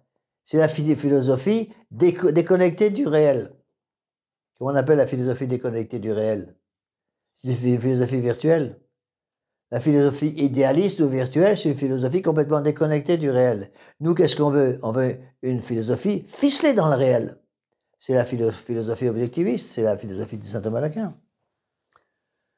Vous voyez, le démon est un malin. Vous voyez, et c'est ça que beaucoup de nos fidèles n'arrivent pas à comprendre. Vous voyez, quand vous avez un texte qui peut être interprété et de façon catholique et de façon protestante selon la personne qui le lit, c'est extrêmement dangereux. Si vous avez un texte qui ne peut être interprété que de façon protestante, ne peut pas l'interpréter de façon catholique, c'est impossible. Ce texte est beaucoup moins dangereux. Parce que tout le monde peut voir, attention, c'est le protestantisme. Oui, et on verra que tous les textes de Vatican II, pratiquement tous, donc, sont des textes qui sont ambigus, qui sont équivoques, qui sont pas, qu'on peut toujours, en poussant un peu, arriver à interpréter d'une bonne façon, d'une bonne manière. Et d'ailleurs, on voit très souvent avec une certaine tentation qu'ont certaines personnes qui ont un gros cœur, je ne dis pas, de toujours vouloir interpréter en bien systématiquement tout ce qui se passe. Prenez par exemple la phrase de Bergoglio. Les prêtres catholiques peuvent maintenant bénir les unions homosexuelles. Est-ce qu'il est possible d'interpréter cette phrase avec un sens catholique? C'est impossible. On ne peut pas. Bon. Par contre, si je dis l'homosexualité est un péché qui crie vengeance contre le ciel, c'est clair et net. Personne ne peut interpréter la phrase « l'homosexualité est un péché qui crie vengeance contre le ciel » d'une façon acceptable. C'est impossible. Par contre, si je dis on peut bénir les unions homosexuelles, c'est impossible. Quand Theodor Herzl, qui est le fondateur du sionisme, est venu voir Saint Pie X pour demander à Saint Pie X de bénir l'idée du sionisme, Saint Pie X a refusé net. Pourquoi? Parce qu'il a expliqué. Comment voulez-vous que je bénisse en tant que pape catholique quelqu'un qui nie, un esprit politique qui nie la divinité de Christ. Je ne peux pas faire ça. Et puis ça veut dire que ça a refusé de bénir le petit projet de Theodor Herzl. Là, c'était juste avant 17. D'accord? Juste avant, ça veut dire qu'il est mort en 14, donc c'était avant août 14, vous voyez? Alors, donc, les frères séparés, encore une fois, on retrouve, vous voyez, dans les articles du Sillon que j'ai déjà expliqué, dans tous ces paragraphes fumeux du Sillon, on retrouve l'amour pour les frères séparés, l'amour pour tous les gens. Les frères séparés ne sont rien d'autre que des membres, en fait, des sectes hérétiques, sarment coupés du cep et donc sans sève. L'Église n'est pas la simple peuple de Dieu, la congrégation de tous ceux qui sont baptisés, qui croient, qui professent la foi catholique, participent au même sacrement et qui reconnaissent le pape comme vicaire de Christ sur la terre. Si je dis, pour être catholique, il faut avoir la foi, être baptisé, pratiquer les sacrements et reconnaître le pape comme vicaire du Christ, les choses sont claires. Si je dis au contraire, être catholique, c'est être du peuple de Dieu. C'est quoi le peuple de Dieu? Il y a tout. Ouais, c'est un grand saint, il va quand même n'importe quoi. Le protestant va dire, moi je suis peuple de Dieu. Le franc-maçon va venir, moi je suis déiste, je suis peuple de Dieu. Le juif va dire, ah, mais moi je crois au Christ, je crois pas au Christ, mais je crois au Christ à venir, donc on est le peuple de Dieu. C'est quoi ça? Oui, et on retrouve exactement tout ça dans Vatican, c'est Vatican II, hein, et on retrouve tout ça dans Sion. Autre erreur de Vatican II qu'on retrouve dans le Sion aussi, l'incarnation, la rédemption universelle. Ça, c'est un grand truc de Vatican II. Tous les hommes sont sauvés. L'union de Christ est réalisée avec tout homme par l'incarnation. Par son incarnation, le Fils de Dieu s'est en fait, en quelque sorte, uni lui-même à tout homme. Donc, le mystère pascal de la rédemption ne vaut pas seulement pour ceux qui croient au Christ, mais bien pour tous les hommes de bonne volonté. Vous voyez? Gaudium et Spes. Quand je dis que l'union du Christ est réalisée par tout homme, et tout homme par l'incarnation, par son incarnation, le Fils de Dieu s'est en quelque sorte uni lui-même à tout homme. Qu'est-ce que ça veut dire, ça? Quand je dis, c'est Vatican II, hein? C'est catéchisme de Vatican II, c'est pareil, c'est catéchisme de Jean-Paul II, c'est la même chose. Donc, par son incarnation, le Fils de Dieu s'est en quelque sorte uni lui-même à tous les hommes. Ça veut dire quoi?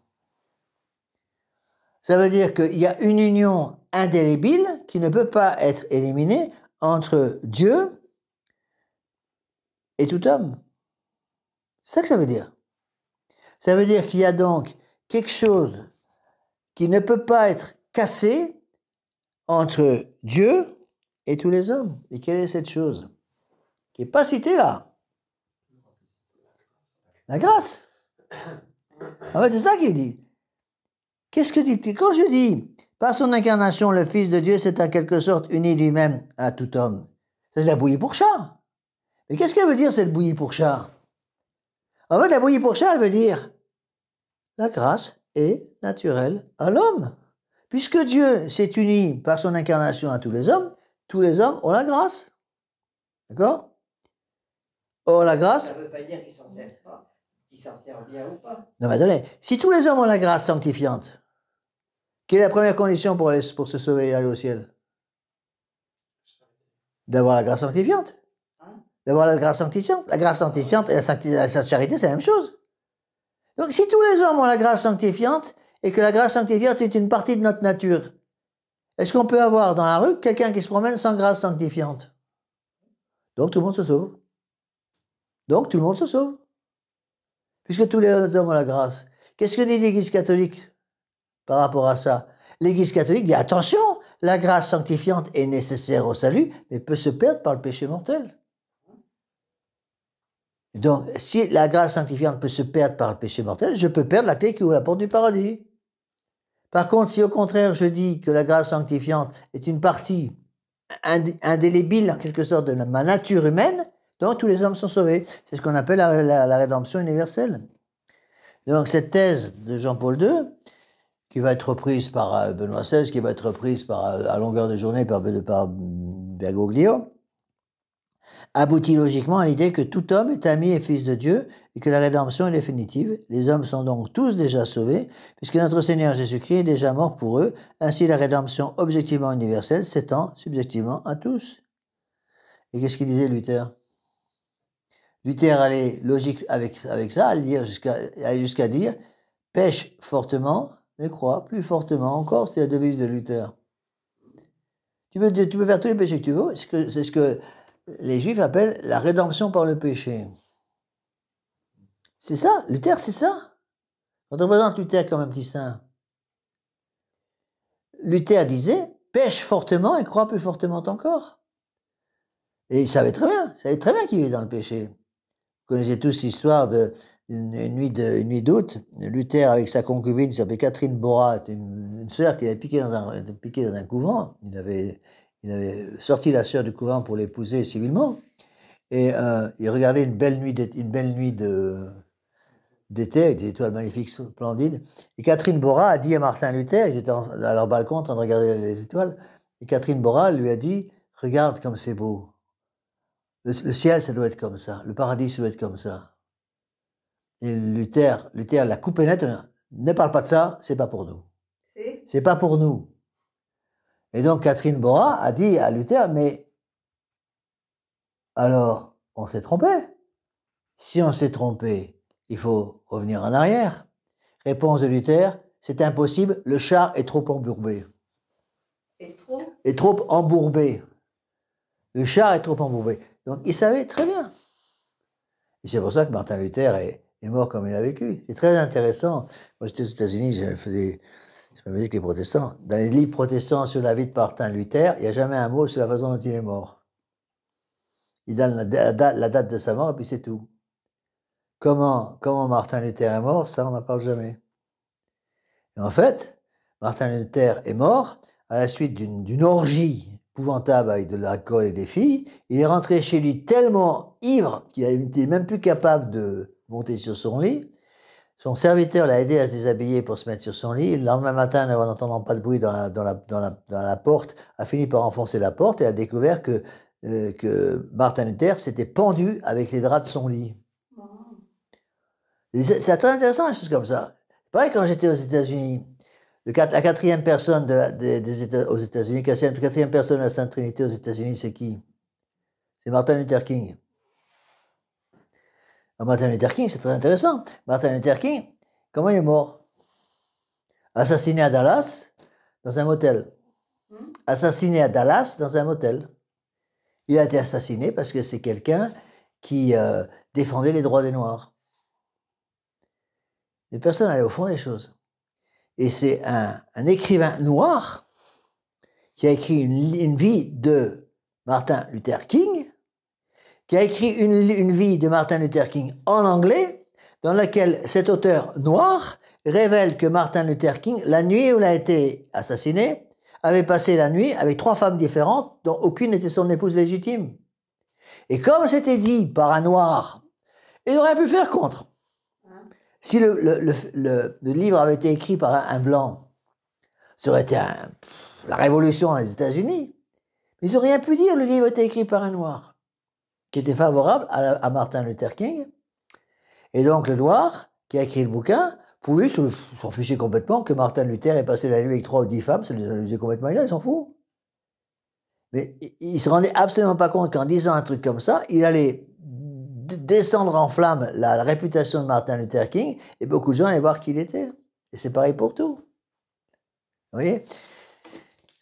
Toutes ces choses-là sont extrêmement importantes face à ces théories, si vous voulez, qu'on retrouve tout ça. Encore une fois, ce qui est très intéressant de voir, c'est que toutes ces théories sont dans le sillon. J'ai déjà expliqué ça avant.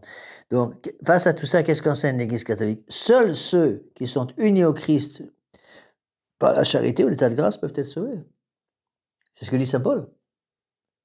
Quand les gens nous disent, mais tout le monde va au ciel, qu'est-ce que dit saint Paul? Si je n'ai pas la charité, je suis comme une cymbale qui retentit. Si je n'ai pas la charité, même si je donne mon corps pour être brûlé pour les autres, si je n'ai pas la charité, je ne suis rien. C'est quoi la charité dont il parle?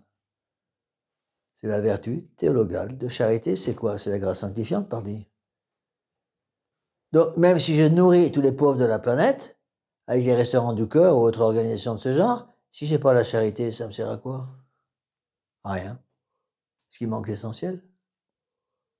Et c'est ça qu'on avait un mal fou à expliquer aux États-Unis. Je me rappelle aux États-Unis, quand un pompier mourait en service national, quand un pompier mourait par exemple dans un feu, en essayant de sauver des gens dans un feu et qui mourait dans le feu en essayant de sauver une vieille grand-mère qui était à moitié brûlée par les flammes, il avait un enterrement de première classe. Pratiquement, le président de la République se déplaçait, hein, c'était presque ça, parce que ça représentait tout l'héroïsme américain, etc. Et vous avez des andouilles dans ma paroisse qui venaient voir en me disant, Monsieur l'abbé, il a donné sa vie pour sauver cette vieille femme, cette vieille dame qui est en train de mourir dans le feu. Il est au ciel à tous les coups. Il est au ciel à tous les coups. Mais attendez, non, vous savez ça, vous. Il peut être mort 10 fois pour sauver 10 vieilles grand-mères qui est en train de mourir dans le feu. Mais s'il vivait avec la femme de son voisin, il n'avait pas état de grâce. Mais qu'est-ce qu'il manquait? Il manquait l'essentiel. Ah oui, mais il est mort dans un acte martyr. Il n'est pas bon martyr. Il est mort en donnant sa vie, c'est son boulot, il est payé pour ça. Comme un militaire, un pompier, ils sont payés pour risquer leur vie pour sauver les autres. C'est comme un sauveteur en montagne. Et est-ce qu'un sauveteur en montagne va être obligé de prendre des décisions dangereuses pour essayer de sauver quelqu'un qui est coincé sur une falaise? Solution qu'on n'aurait en principe pas prise pour les gens normaux. Bien sûr que oui, il va être obligé parce que c'est son boulot. C'est son boulot, il est sauveteur en montagne, il doit prendre des risques. Malheureusement, il y a des andouilles qui font du n'importe quoi et qui vont obliger le sauveteur à prendre des risques, mais c'est le devoir d'État du sauveteur de prendre des risques pour sauver les gens. C'est pareil pour tout. Vous voyez? Et ça, encore une fois, il faut, aujourd'hui plus que jamais, on oublie le cœur, on oublie les réactions épidermiques de gens qui réagissent qu'avec leur cœur, et on se rappelle que seuls sont unis au Fils de Dieu par la charité. Seuls ceux qui sont unis au Fils de Dieu par la charité peuvent être sauvés. Si je n'ai pas la foi, la grâce sanctifiante, je ne peux pas aller au ciel, c'est impossible. C'est pour ça que notre Seigneur Jésus-Christ dit, celui qui est baptisé, qui croit, sera sauvé. Qui croit, c'est-à-dire qui, c'est pas seulement celui qui dit Seigneur, Seigneur, qui entrera dans le royaume des cieux, mais celui qui écoute la parole du bon Dieu et qui la met en pratique. Donc seul celui qui est baptisé, qui écoute la parole du bon Dieu et qui la met en pratique sera sauvé. Ça ne sert à rien d'avoir la foi catholique si on n'a pas la pratique de la foi catholique. C'est pour ça que dans les conditions d'appartenance à l'Église catholique, dans Saint Pédis, il est dit, et catholique, celui qui est baptisé, celui qui a la foi et la pratique de la foi. Et puis celui qui utilise le sacrement, qui reconnaît le pape comme vicaire de notre Seigneur Jésus-Christ. Bon. Il n'est pas dit que pour être catholique, il faut reconnaître Bergoglio comme pape. Hein. Il faut reconnaître comme pape celui qui est vicaire de notre Seigneur Jésus-Christ. Donc, reconnaître le pape comme vicaire de notre Seigneur Jésus-Christ. Qu'est-ce que ça veut dire vicaire? C'est-à-dire que je reconnais que le pape a pour devoir d'État de garder le dépôt de la foi. Alors, essayer de me prouver que Bergoglio garde le dépôt de la foi. Et si je peux prouver, c'est pas compliqué, que Bergoglio ne garde pas le dépôt de la foi, mais au contraire utilise tout son pouvoir pour détruire le dépôt de la foi, il ne peut pas être catholique, c'est tout simple.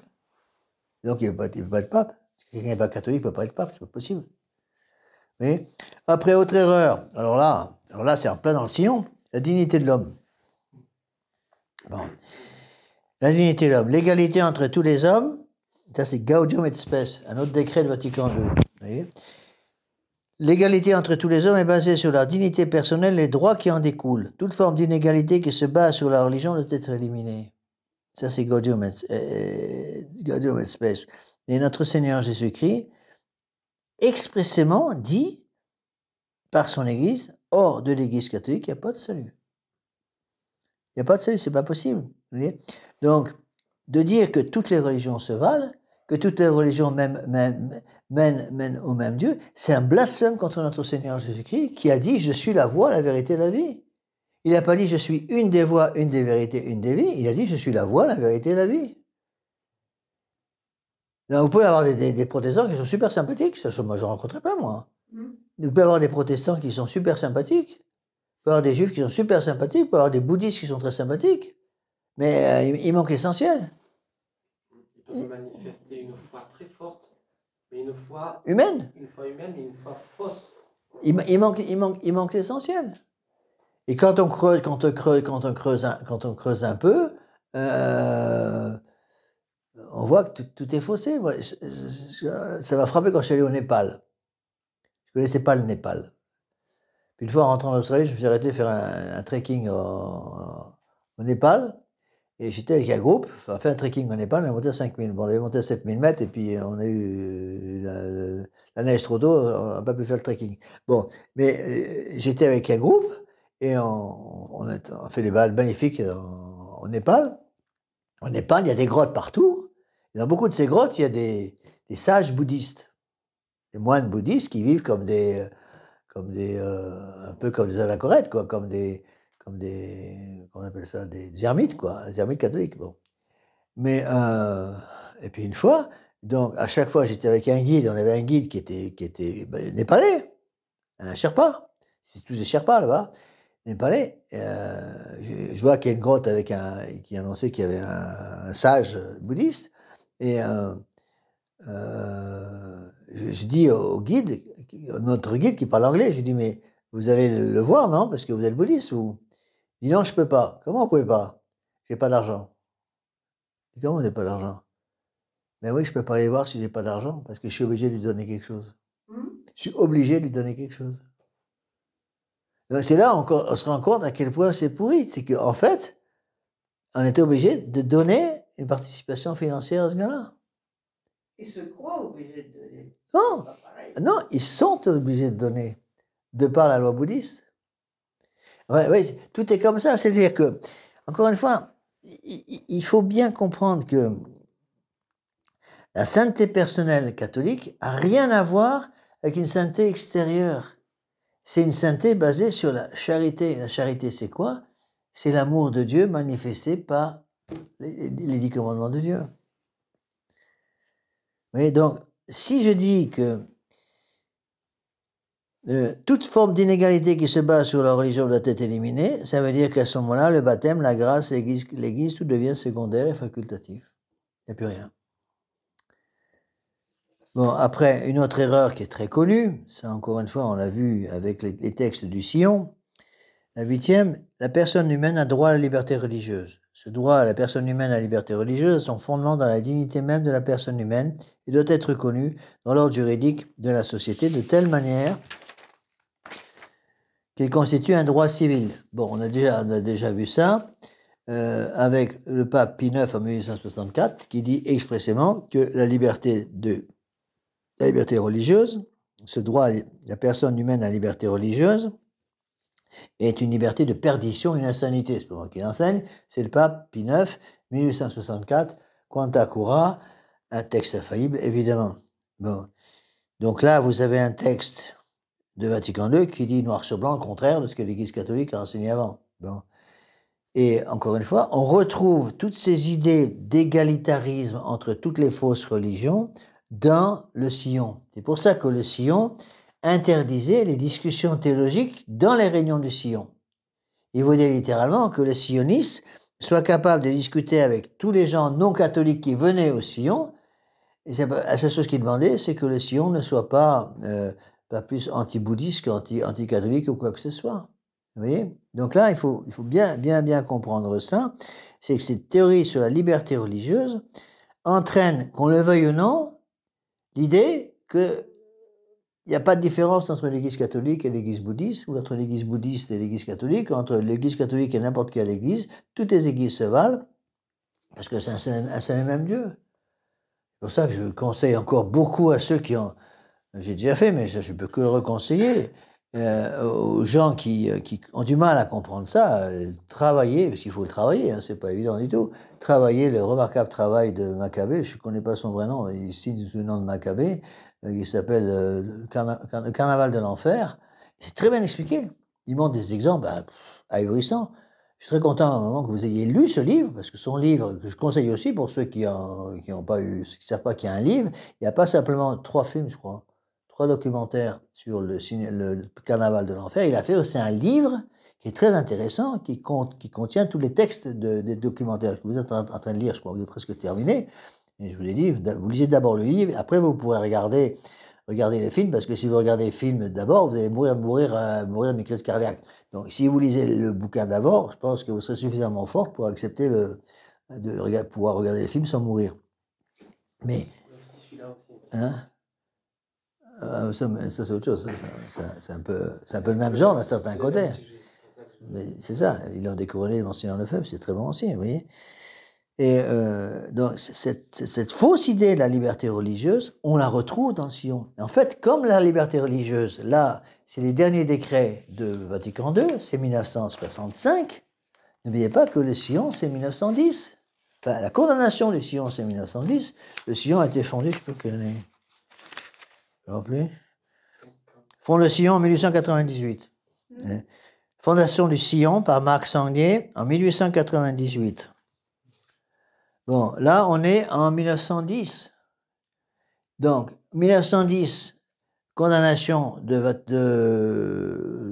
Sillon. Donc, condamnation des idées du Sillon qu'on va retrouver dans Vatican II. Les idées condamnées par Saint-Pédis du Sillon de Marc Sanguier sont les mêmes que les idées qui vont être enseignées par le Concile Vatican II en 1962, 1962, 65 et surtout à la fin. Parce que les évêques avaient envie de rentrer chez eux, et juste avant, à la fin du concile, ils ont fait passer les gros trucs. Entre autres, les décrets sur la liberté de conscience. Ils passaient en décembre, je crois que c'est en décembre 1965. Vous voyez? Alors, contre cette... donc, il faut... encore une fois, voilà le texte de Vatican II. Le droit de la personne humaine à la liberté religieuse, son fondement dans la dignité même de la personne humaine, doit être reconnu dans l'ordre juridique de la société de telle manière qu'il constitue un droit civil. La liberté de conscience, chacun de suivre sa propre conscience, donc chacun de suivre son propre Dieu, chacun de suivre ses propres commandements, doit être inscrit dans la constitution civile. Donc tous les pays doivent reconnaître le droit de chacun de suivre sa propre conscience. Alors que le pape Pie IX dit infailliblement que la liberté de conscience est une liberté de perdition et une insanité. Ben oui, c'est le contraire. Autre erreur, j'aime bien l'article de l'abbé Riffan parce qu'il résume tout en 9 erreurs. On trouve toutes ces erreurs dans le Sillon, c'est très intéressant. Au niveau de l'homme, bon. Donc le Concile Vatican II prêche un humanisme total. On va voir, puis Paul VI lui-même dit, nous plus que tout autre, nous prêchons le culte de l'homme. Donc, l'homme devient principe et fin de tout. Quand les gens me demandent, mais monsieur l'abbé, quelle est la différence essentielle qui existe entre l'Église catholique et l'Église de Vatican II? Je réponds toujours de la même façon. L'Église catholique est une Église entièrement centrée sur Dieu. L'Église de Vatican II est une Église entièrement centrée sur l'homme. Donc, l'Église de Vatican II, c'est l'Église des droits de l'homme. L'Église catholique, c'est l'Église des droits de Dieu. Bon, c'est pas tout à fait pareil. Bon.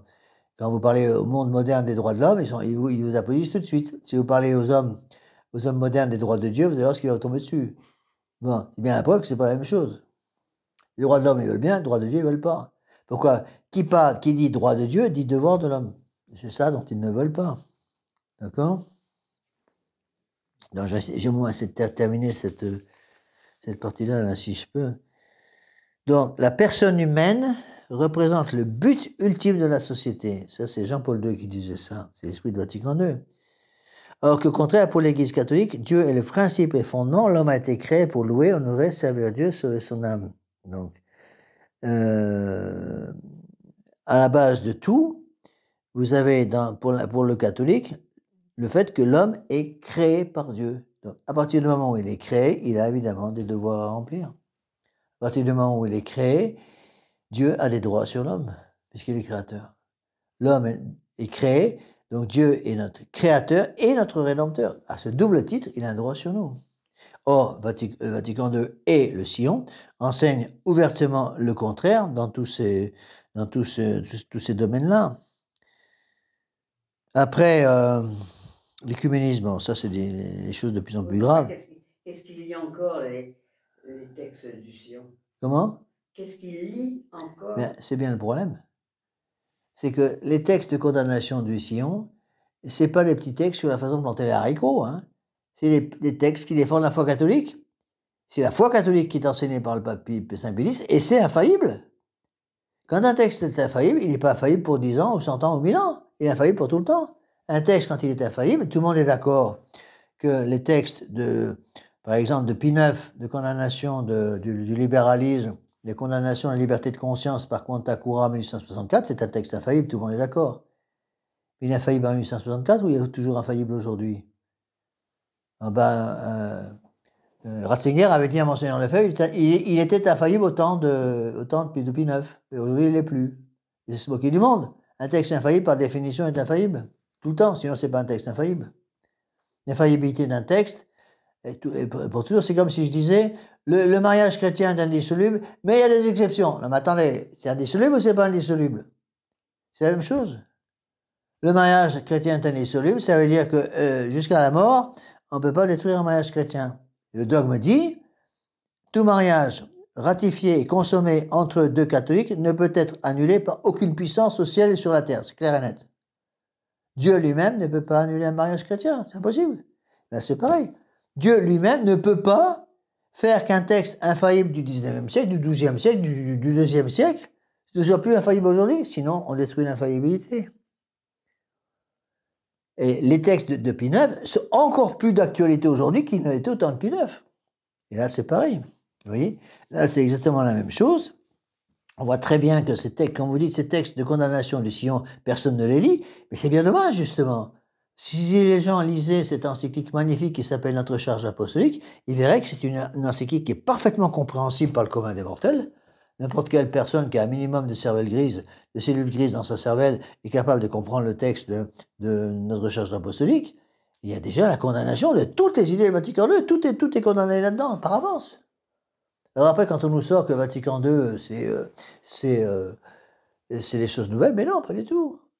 Les choses qui sont en train d'être concoctées actuellement à Rome, puis après avec le synode 2024, en octobre 2024, et actuellement en octobre 2023, ces textes qui nous sont concoctés, c'est pas des nouveautés, c'est des vieux trucs. C'est les vieilles hérésies des gnostiques, c'est les vieilles hérésies des manichéistes, c'est les vieilles hérésies des protestants, c'est les vieilles hérésies des modernistes de tout poil, c'est tout. C'est les mêmes idées.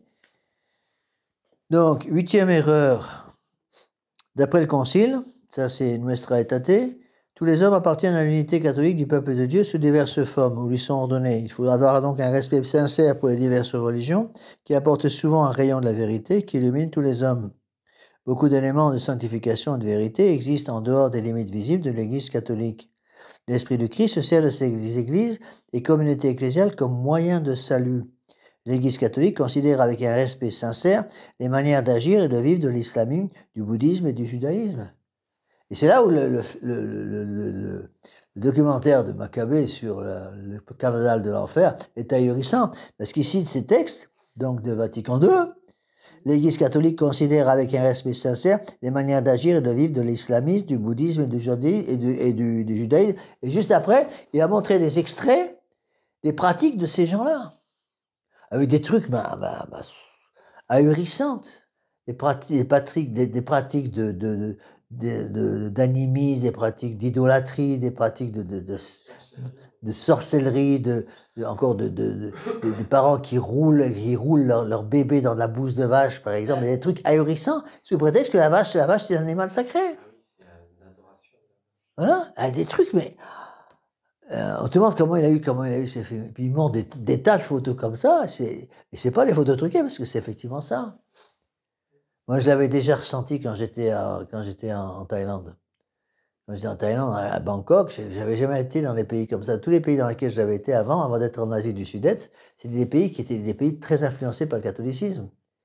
Même quand j'étais en Amérique centrale, par exemple, des pays très influencés par le catholicisme, eh bien, on sentait le catholicisme partout. Bon, mais en Asie du Sud-Est, c'était épouvantable parce que il y avait à Bangkok, il y avait des petits hôtels avec des singes en terre cuite ou des animaux, des singes, des chiens, des éléphants en terre cuite qui se considéraient comme des dieux et les gens s'arrêtaient pour faire des offrandes aux singes, des offrandes aux animaux en terre cuite. C'est des trucs ahurissants. Et justement, c'est là où il faut étudier, à mon avis, étudier à fond le remarquable travail de Maccabée. Donc le carnaval de l'enfer, parce qu'il montre justement où on arrive avec la liberté de conscience. Parce que quand on parle de la liberté de conscience, les gens disent tout le temps, oui, mais il faut comprendre dans un bon sens. La liberté de conscience, ça peut se comprendre dans un mauvais sens aussi. Si je dis la liberté de conscience, c'est la liberté de suivre la liberté de conscience de Dieu. Très bien. Je suis d'accord. Si je dis la seule liberté de conscience que nous avons le droit de suivre, c'est celle de Dieu. Parce que le jour où vous allez mourir, vous allez être jugé selon la liberté de conscience de Dieu. Vous n'allez pas être jugé selon la liberté de conscience de Mahomet. Il ne faut pas croire que quand un musulman meurt, à la porte du paradis, Saint-Pierre lui demande « Quelle religion, toi ?» Le gars va répondre « Moi, je suis mahométan. » Bon, on va aller chercher Mahomet au fin fond de je ne sais pas trop où, et puis on va dire à Mahomet qu'il y a un mahométan à juger. Non, le mahométan va être jugé d'après la loi divine. Le bouddhiste qui meurt, il va être jugé non pas d'après la loi de Bouddha, il va être jugé d'après la loi divine. Le païen qui meurt, il va être jugé d'après la loi divine. Quand Macron meurt, il ne va pas être jugé d'après la loi de la République. Il va être jugé d'après la loi de Dieu. Pas pareil. Vous comprenez? Tout est comme ça. Donc, si vous voulez, c'est tout la réunion d'assises de 1986. Et encore une fois, toutes ces idées, on a déjà vu ça dans les textes qu'on a déjà expliqués auparavant, toutes ces idées d'écuménisme, on les retrouve de façon très, très complète, on les retrouve dans les textes du Sion. Et c'est pour ça que le Sion était condamné. Enfin, dernière condamnation, les erreurs sur la recherche, le dialogue et l'inculturation. Voilà ce que dit le Concile, c'est Dignitas Humanae. Dignitas Humanae, c'est la grande déclaration sur la liberté religieuse, sur la dignité humaine. La vérité doit être recherchée au moyen d'un échange, d'un dialogue, afin que certains exposent aux autres la vérité qu'ils ont trouvée, qu'ils pensent avoir trouvée, pour s'aider mutuellement dans la recherche de la vérité. Mais la vérité, il n'y en a qu'une. Qui est-ce qui a dit « Je suis la voie, la vérité et la vie » C'est notre Seigneur, c'est tout. Est-ce que Martin Luther peut dire « Je suis la voie, la vérité et la vie » Est-ce que Bouddha peut dire « Je suis la voie, la vérité et la vie » Il n'y a qu'une seule personne qui peut dire ça, c'est notre Seigneur Jésus-Christ. Donc, vous voyez, bon, je pourrais en parler pendant des heures, j'ai pas le temps, donc je suis bien obligé de réduire un peu la voilure, parce que sinon on peut passer, oui, justement, on peut passer des mois et des mois de travail sur ces documents-là. Bon, je n'ai pas l'intention d'aller dans tous les détails de ces grandes déclarations, mais c'est ce qu'a fait un peu Maccabée avec le carnaval de l'enfer. Mais on pourrait, cette conférence que je viens de vous donner à 1h30, je pourrais la donner en 10 cours. Hein. Donner un cours d'1h30 pour chacune de ces erreurs, de Vatican II. D'accord? Donc on va arrêter là parce que ça fait déjà plus d'1 heure on est combien aujourd'hui? 11? 11. Donc, je vous répète, donc pas de cours mercredi prochain. Donc, prochain cours le mercredi 25 octobre, avec un cours supplémentaire le samedi 4 novembre. Voilà, nous allons dire une prière. Au nom du Père et du Fils et du Saint-Esprit, ainsi soit-il. Je vous salue Marie, pleine de grâce, le Seigneur est avec vous. Vous êtes bénie entre toutes les femmes, et Jésus, le fruit de vos entrailles, est béni. Sainte Marie, Mère de Dieu, priez pour nous pauvres pécheurs, maintenant et à l'heure de notre mort. Amen. Nos saints anges gardiens, Veillez sur nous, Saint Pédis, priez pour nous, Saint Joseph, priez pour nous, Saint Thomas d'Aquin, priez pour au nom nous. du Père, du Fils et du Saint-Esprit, ainsi soit-il.